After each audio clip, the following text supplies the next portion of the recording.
Why should I work towards, or why should I attain mukti and get myself liberated from birth? Do you see that you seem to be, you're not dead sure about it, but you seem to be something more than this body and this mind? You're not sure, but it seems like that, isn't it? So would you like to know what it is? Why should I know? Well, you feel like that till life knocks you upon your head. Suppose you have to die next moment. You'll die one day, do you know this? Huh?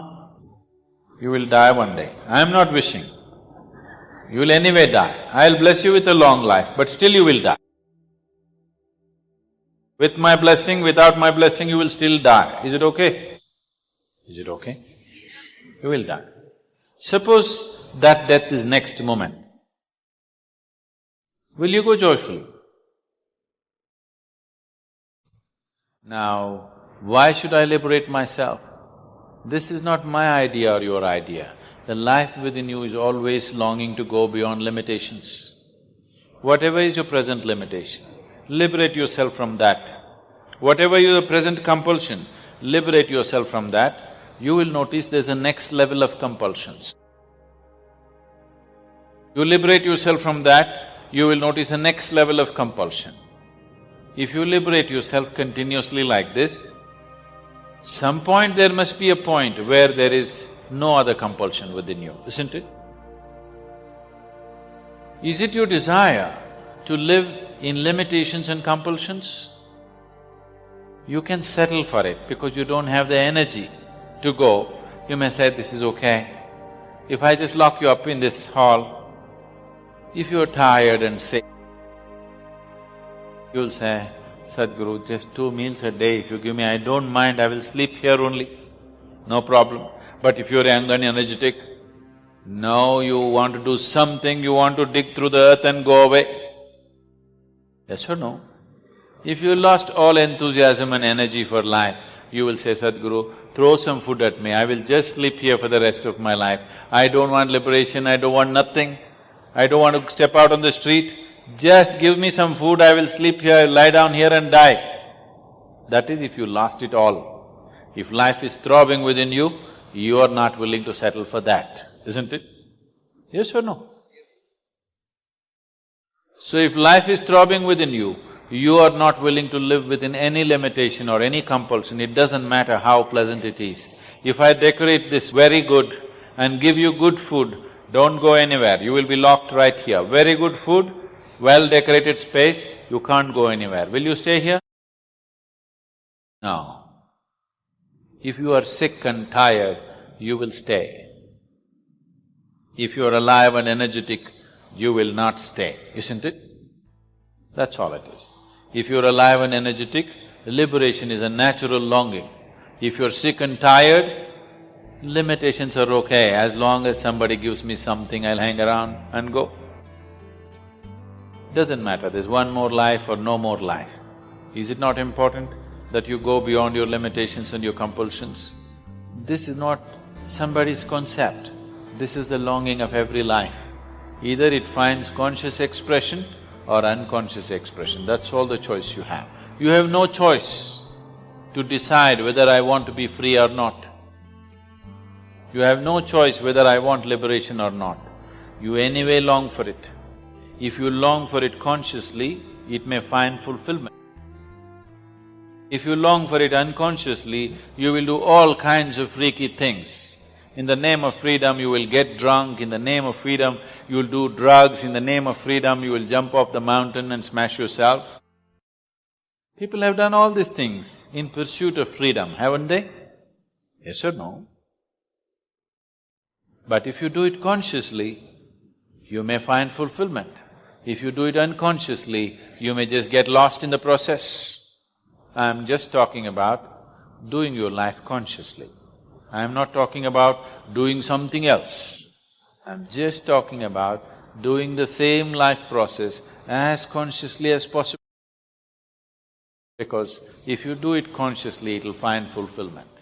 If you really want to be in the lap of grace, What is needed from you is you walk like a devotee, not in pretension, not a pretentious devotee.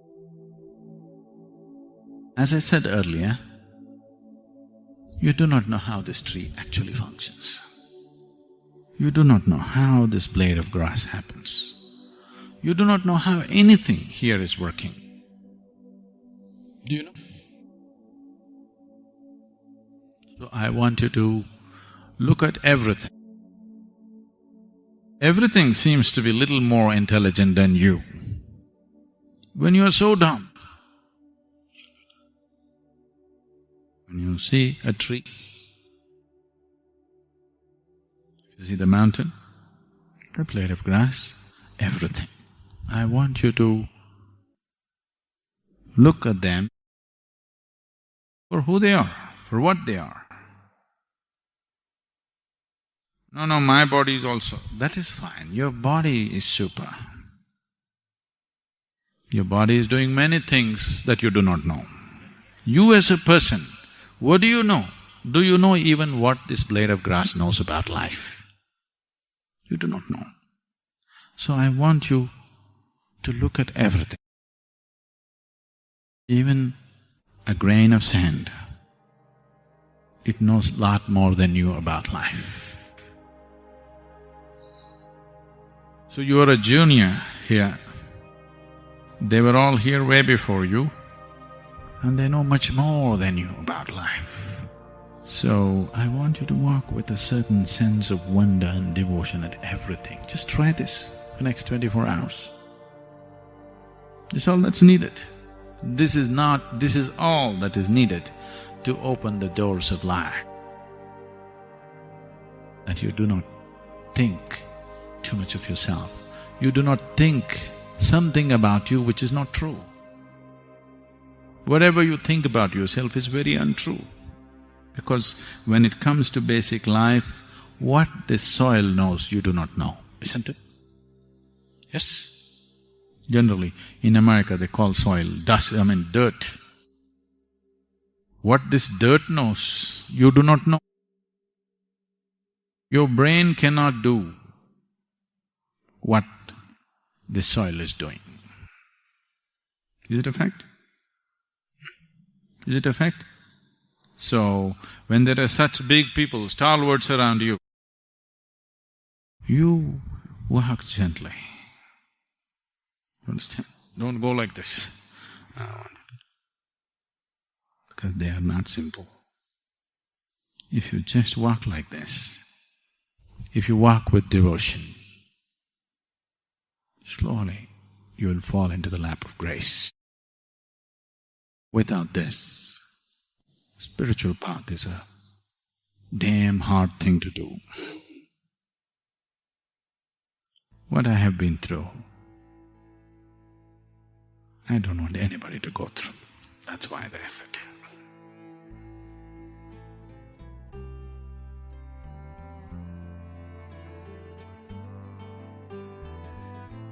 Now what is inside? Your body, accumulated over a period of time, yes or no? Hello? No? What you accumulate can be yours, cannot be you. Is that much clear? Whatever it may be.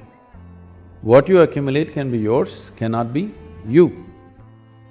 So this body is an accumulation. What you call as my mind, the whole content of the mind is accumulated depending upon what you're exposed to in your life. So your body is a heap of food, small or big. Your mind is a heap of impressions, again small or big. Between these two heaps, where the hell are you? So, inside, outside, leave these words because when it comes to language, there is only that much leeway. So within that, maybe different people are trying to use it in different ways. We don't know in what context they used.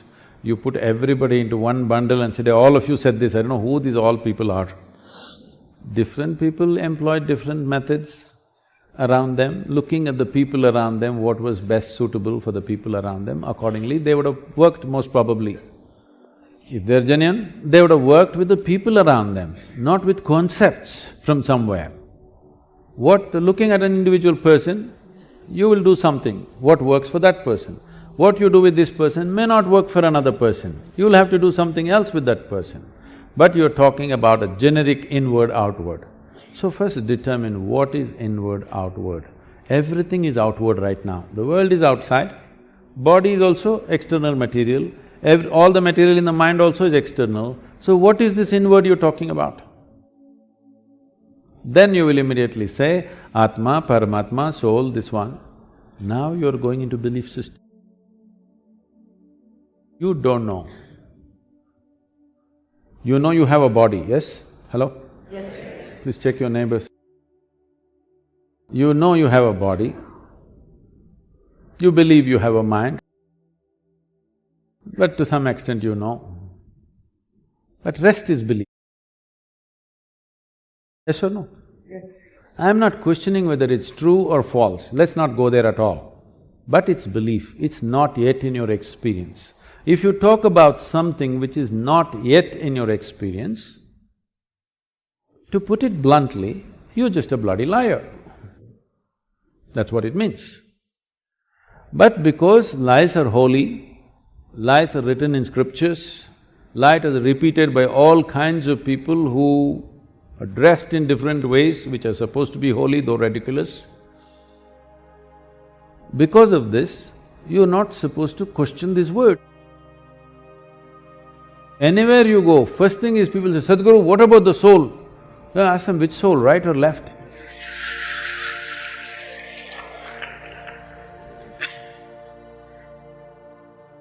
So, let's not talk about something that is not in your experience. Right now your body is in your experience to some extent, your mind is in your experience to some extent, rest you don't know. But we can infer. If I have to accumulate this much body, if I have to accumulate this much mind, something more fundamental must be there. Yes? Something more fundamental must be there. We don't know what the hell it is. For now, we will call it you. How you will go into yourself? I'm asking. You can go into this hall, you can go out of this hall. How will you go into yourself, I'm asking? Saying, let's leave this, this is not the way. You do this way.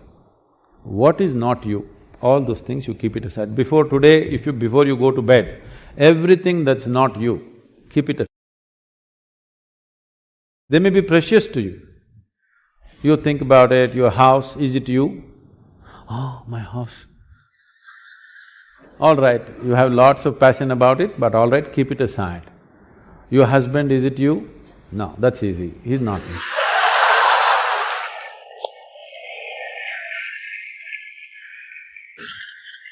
My children, are they me?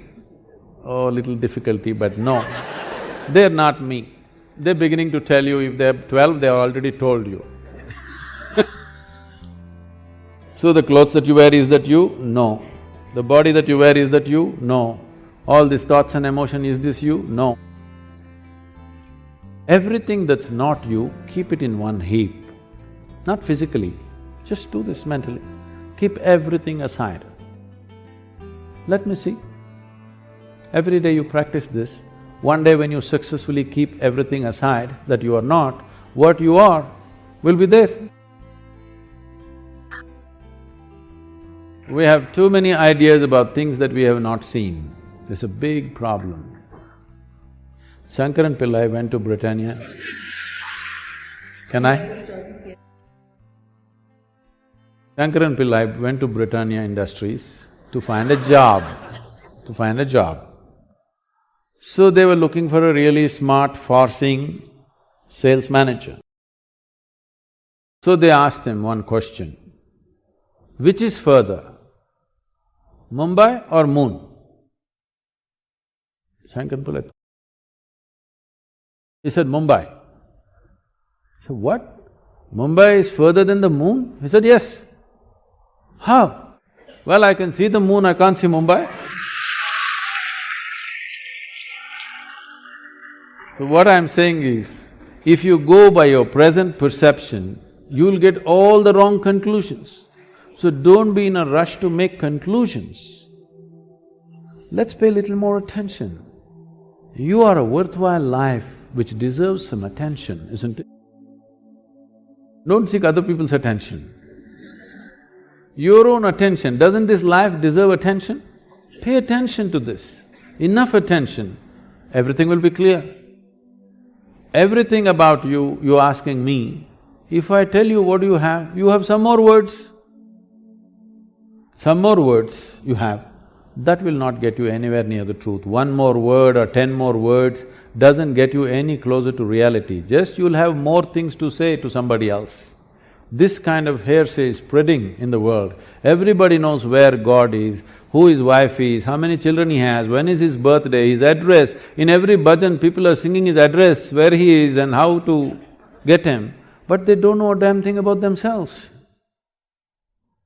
This kind of, a very knowledgeable ignorance is dangerous, you know.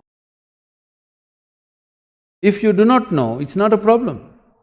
If I say I do not know, the possibility of knowing is always there, isn't it? If I do not know and I think I know, then I've destroyed all possibilities. So, we have arrived at many things. We know, in every culture they know what is the nature of God, where he resides, how the ambience is there and the works, you know. Everybody knows the geography of the heaven, isn't it, don't you? But you don't know a damn thing about yourself. It's time we paid attention, because everything you know it only the way it's projected in the firmament of your mind. You don't know anything any other way, yes or no? So, what you need to fix is, you are seeing everything in a mirror of your mind, and the mirror is wonky. First fix it. First thing is to make it stable, flat, proper plane mirror, so that you see everything the way it is. Does a plane mirror show you everything the way it is? Everything reverse, you know. Then you will have to flip it, that'll take much more skill. Most people can't flip a dosa. Now, to flip the whole universe, the whole life that is reflecting in your mind, to flip it over without shattering it into pieces will take much more. But the first thing is to level out the mirror so that it shows you everything the way it is, not some other way. Right now, everything is seen depending upon how you're identified with something. Every identity has distorted the mirror of your mind, and it shows you things in completely different way than the way it is. First thing is, stop talking about things that you do not know. No soul, no Atman, no Paramatman, no God, no divine, no heaven. Talk about something that you know, and then the longing to take the next step will become strong. Otherwise, when you know the geography of the heaven, what is the need to pay attention to anything?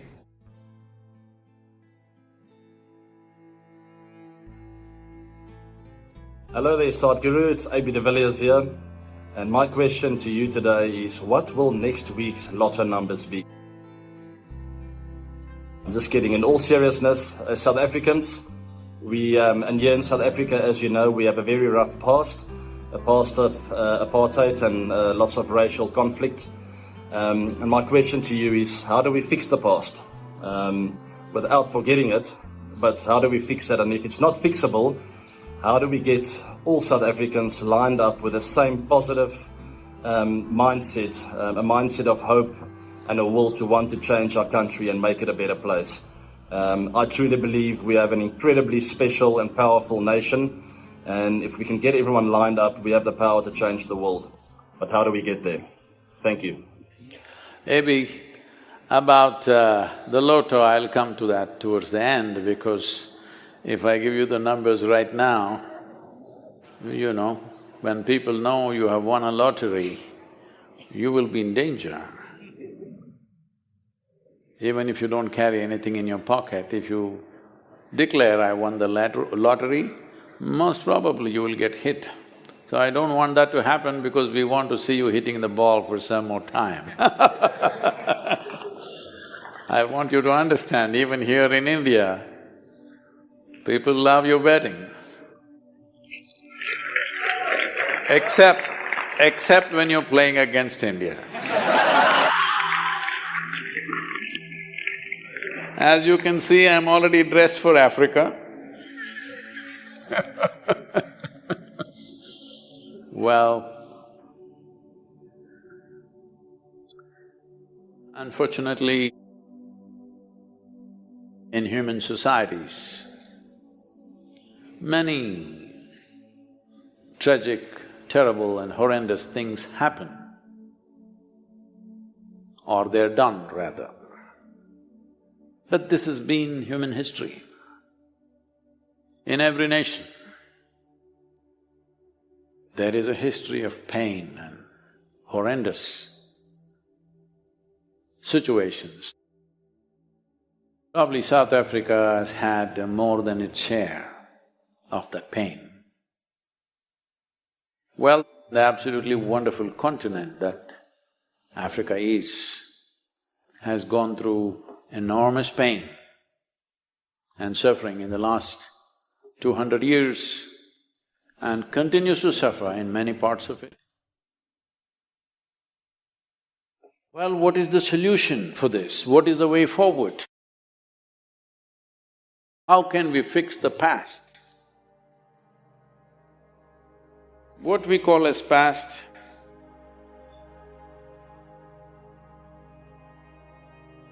does not exist, so we cannot fix it. It does not exist in the world, so we cannot fix it, but it exists in our minds and hearts.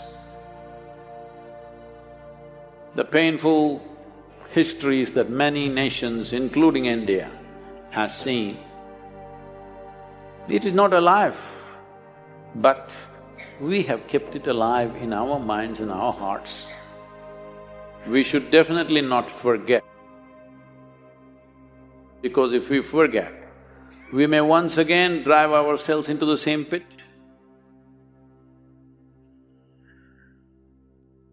But we cannot fix that which does not exist or that which is already over. Well, the many thousands of people who fought, sacrificed and served your nation to get its freedom and its present status in the world, if their lives should not go waste. Great leaders like Steve Biko or Nelson Mandela, if their lives should not go waste, it is important the people of South Africa must understand there is only one choice. Whatever the nature of our experience, good, bad, ugly, will we turn it into wisdom or make a wound out of it? If you make a wound out of it within you, in your experience, what is over, unfortunately, is still on. So will we remain a wound or will we make wisdom out of it? If you make wisdom out of it, we can fix the future. Please do not try to fix the past. Fixing the past means manipulation. Rewriting history and saying everything was fantastic. No, it was not fantastic, it was horrendous. But we can fix the future. To fix the future, there is no magic wand.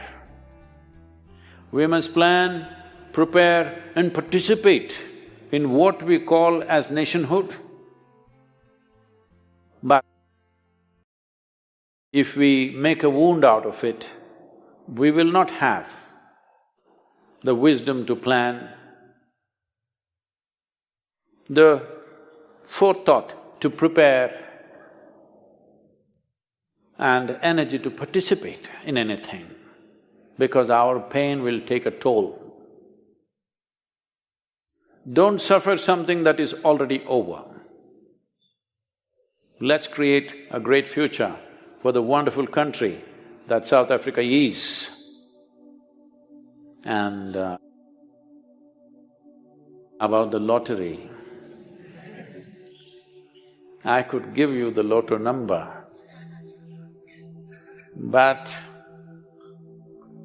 I would tell you, if you keep hitting the ball well, you will hit the lotto.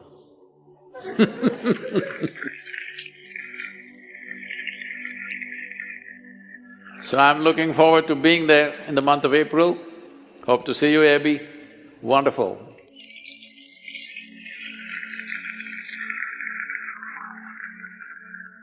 Let me see if you can take a googly from me.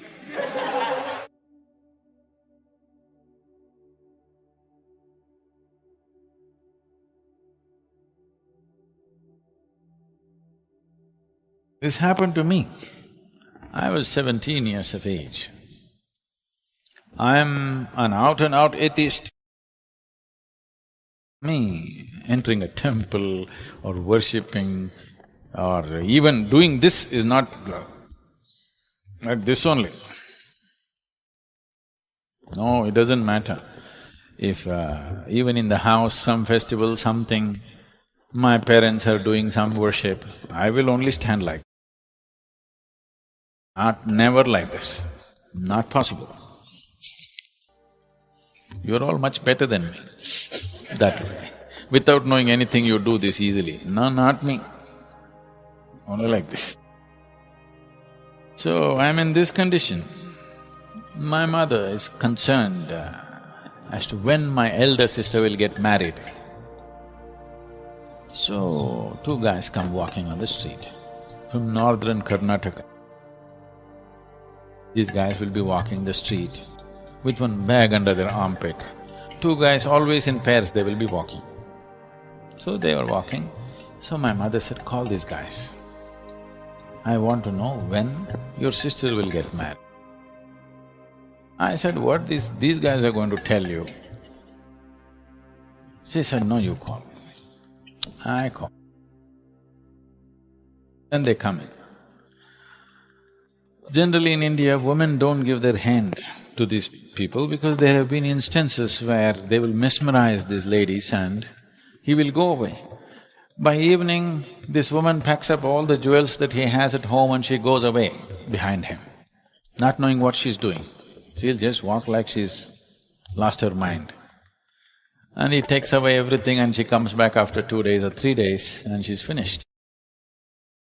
So, my mother said, you show him your hand. I'm like this, how do I show my hand? My sister wants to get married. I have to show my hand. Rubbish, I said. I'm not doing anything like that. Nobody else is at home, show your hand. I thought, okay, now I'm going to rip this guy apart. And I show my hand. Well, the guy looks at me and, gives me a mocking smile. I just want to stare him down. I don't want to show any expression on my face and just in case he guesses something. I thought, okay, tell me what. And that guy starts saying things about the family, little things that happened day before yesterday. Nobody could know these things. He could tell you what you've eaten for breakfast today. That close, I'm saying, about everybody in the family.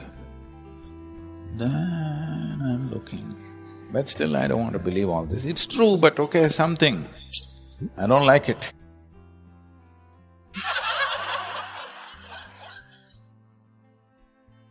Then he says many things. My mother keeps on asking, all that is when will my daughter get married? He says, leave that girl alone. The second girl will get married next May. Before 26th of May, she will get married. My brother says, you idiot, why are you talking about my second girl? When will my first girl get married? He says, and he'll talk about something else. And then he talks about everybody. And you won't believe. My elder sister never got married, she became a monk. And my second sister had no idea of getting married, she was still in the university. On 24th of May, she got married. The next year.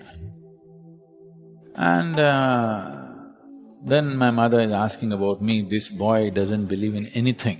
He doesn't believe in God, he doesn't come to the temple. What will happen to this boy? And he says, at the age of 38, he will build a great temple. I say, bullshit, me building a temple.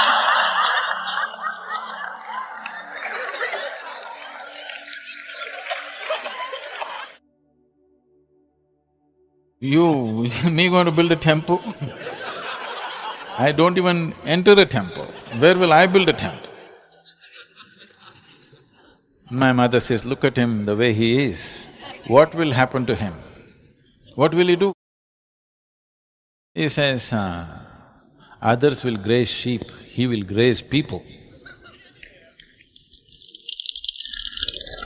So, I'm little kind of disturbed because this bugger knows things that I do not know.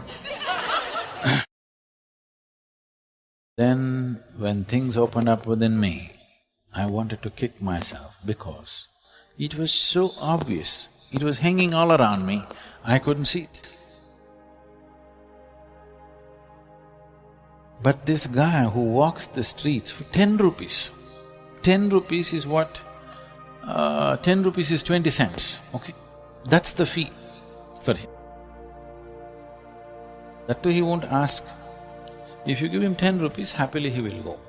The guy who walks the street from morning to evening for 10 rupees, that guy could see it and I couldn't see it. I felt so ashamed. Oh my God, look at this. This is the level of unawareness, you understand? This is the fact with the whole humanity. This is the level of unawareness. What's hanging right here, you cannot see it. Some guy who's walking the street for 10 rupees per day, he can see it. So, life is not the way you think, it's the way it is. Your effort should be to see it the way it is. Not go on coming to conclusions, this is right, this is wrong, why not this, why not that. Just see it the way it is. Only if you see it the way it is, you will open the gateways of life and beyond.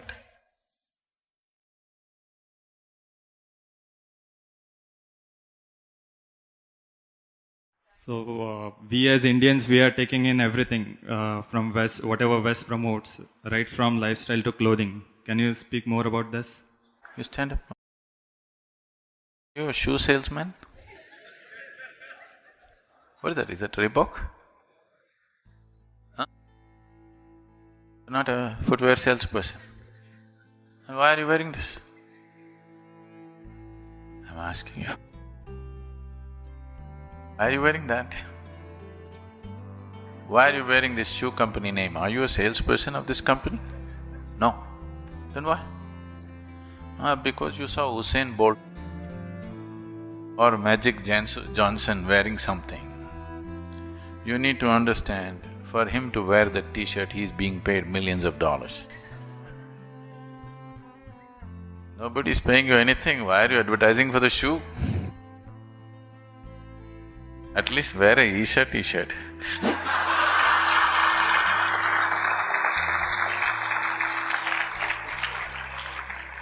We are known to get everything free.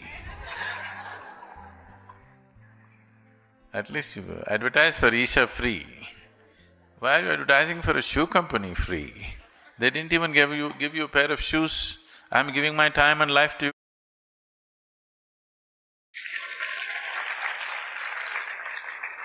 See this boy, see, you stand up, see he's…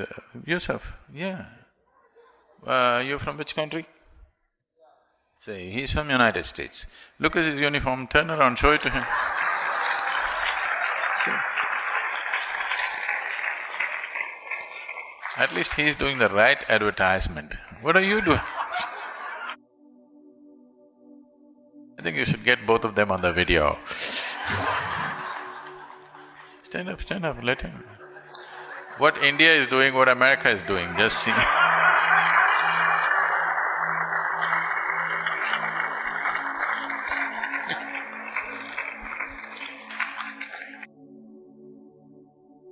Turn around, turn around.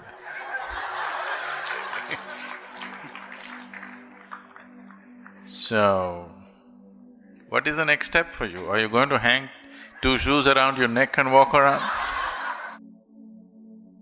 What is the next step? Right now it's just written, maybe then you'll wear the product and walk around. So, it comes to clothing. One thing is to use something that comes from the land. Because organic substances have their own influence on your energy system. How your aura develops, it's important that the substance that you wear is organic, not some nylon or plastic or something. Another thing is, if you already do not know this, India has over 120 distinct weaves. If you travel from district to district, from one county to another, every county they have a distinct weave, unique weave, that kind of weave is not done anywhere else.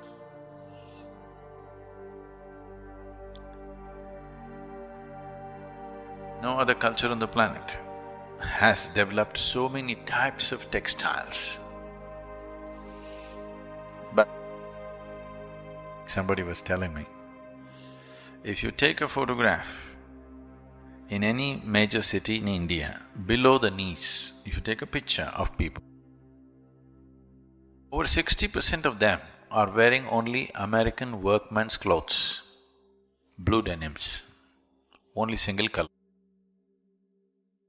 Of course, some are faded, some are torn intentionally.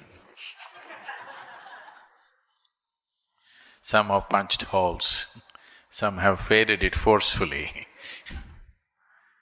But basically workman's clothes. Nothing wrong. I'm not saying something is wrong, but there is something right. Something not being wrong does not make it completely right.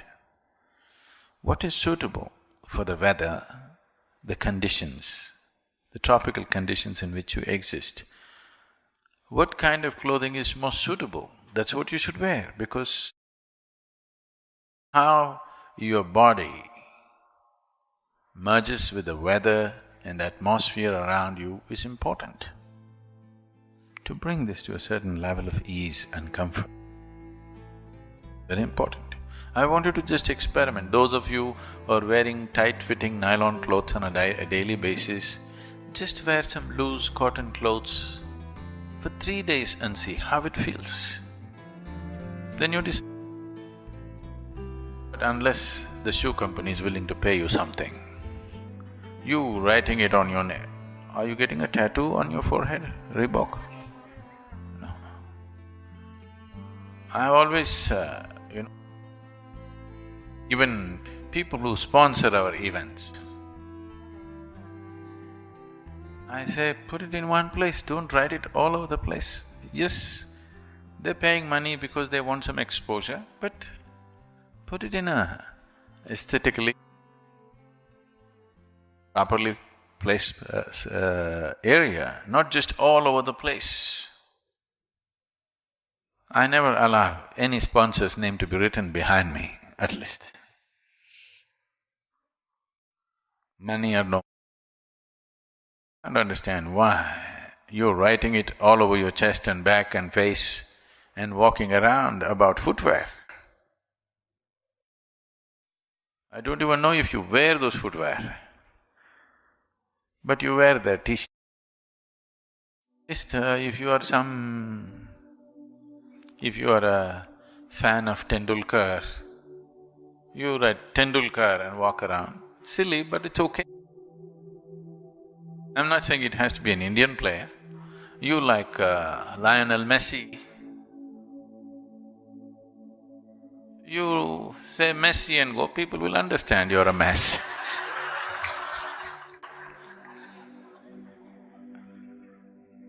People will understand. It's okay, at least you appreciate somebody's skill and you want to write Bolt and go, all right. Even if you cannot run like him, you're his fan, it's okay. But when did you become a fan of shoes? It's ridiculous it doesn't make sense to me If you're a fan of a runner or a player or a football player or a cricket player, it doesn't matter where they come from. If you're a fan, you like it, you wrote their name on your t-shirt, all right. Why are you advertising for a shoe company and a cigarette company and this company and that company? I don't understand. At least if they give the t-shirt free, okay, you're wearing a free t-shirt, all right, leave it. No, you're buying it. Doesn't make any sense to me, I don't know Maybe I'm missing something. I think it's the laces. So, there is something about clothing. One thing is aesthetics of it for other people who watch. But the most important thing is that your body is at ease. No, I'm okay, I'm all right. That's what is not okay. That it's like this, that's what is not okay. I'm telling you, just change to an organic fiber. Close your eyes and feel it and see how it feels. Your body will come to ease. You think it's okay to be in different states of disease. You think it's okay to be agitated. You think it's okay to be itchy and uncomfortable.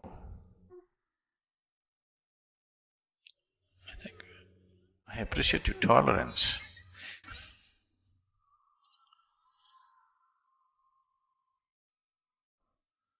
I'm not so tolerant about things which are not comfortable, unless it is towards a certain purpose. If you're determined you want to sell 10,000 shoes this month, you write it all over your face. The shoe company's name, it's okay. After all, you're trying to scale up, trying to achieve something, it's okay with me. So, what is it? Are you hoarding for somebody? Are you an advertisement board for somebody? If you have to be one, at least advertise Isha, I'm telling you. We will print big things. We are right now putting in a subtle way here. But if you like this, if you're wearing to wear shoes around your neck and walk around, what's my problem? We will open a tattoo shop on your forehead. I love Isha.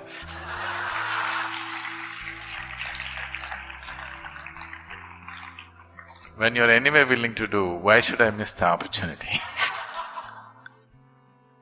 I thought it's unaesthetic to do such things.